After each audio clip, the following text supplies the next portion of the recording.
Okay, so now I'm going to talk a little bit about LEDs and why they're important, what they're used for, and the big misconception about them. Okay, so when LEDs first came out several years ago, it was this big, wild rampage about it because it reduces a lot of electricity but produces results. Well, you know, over the years, testing it in the garden community, I've found that, you know, LEDs do not work good for flowering as a standalone light. They produce, but they don't produce enough. So this has been a big stigma with LEDs. They haven't reached the technology that they have, but they are getting there and they are moving in that direction.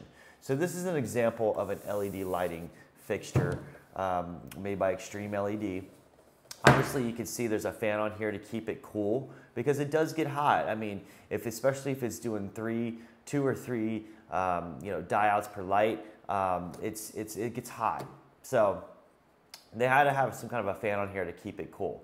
What it doesn't produce is a lot of radiant heat, and that's what you experience with either 1,000-watt metal halides or 1,000-watt HPSs, any type of HID bulb, or produce a bunch of radiant heat even though you're air cooling it. So inside the room, you actually got to use some air conditioning just to get it under control. Otherwise, it'll just get really hot in there, and then your plants will experience stress.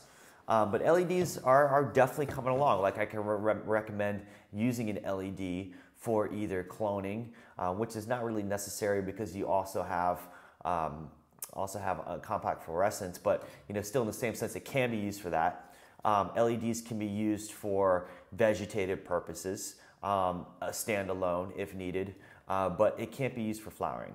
It's either got to be a mixed spectrum of HID and LED or no LED at all in the flowering section. But having it in the vegetative section is a really good idea for the reason that it makes these nodes stack up on top of each other. Now, nodes are where the plant intersects with the stem.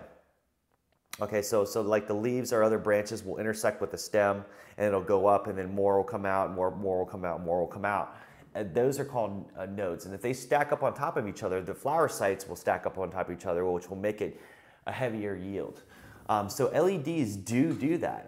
You definitely see that when you use LEDs during your vegetative cycle. They grow real short, squat, perfect for indoor growing, really. And then when you move them over to your flowering section and they start flowering, they actually produce more. But just, you know, not to say that you have to use LEDs for that, because I mean you can produce, you know, almost just as much with a metal halide. But using these, you can reduce your power consumption once again and be able to produce some really nice plants ready for flowering. So PAR stands for photosynthetically active radiation, and it designates the spectral wavelength in which plants can do photosynthesis. So if we look at this, it's going to be anywhere between 400 and 700. Mainly the blues being higher, the reds being lower. And this way, they're able to actually fine-tune the way plants receive this light and use it. And that's why LEDs are so good. I mean, because you're able to knock out a lot of that wasted energy that you get with HID lighting and be able to concentrate it and focus it. Now, one thing is that there's not enough lighting intensity, and I think that's what LEDs are lacking these days. However, using it for the other stages of the plant's life cycle or a supplemental lighting in addition to HID lighting is the current way to do it now, just to get to produce the results that you're looking for. So that's it for LEDs, and I hope that, you know, this technology gets better so that way we can perform better as gardeners and produce bigger buds without having the large carbon footprint that we do have with HID lighting.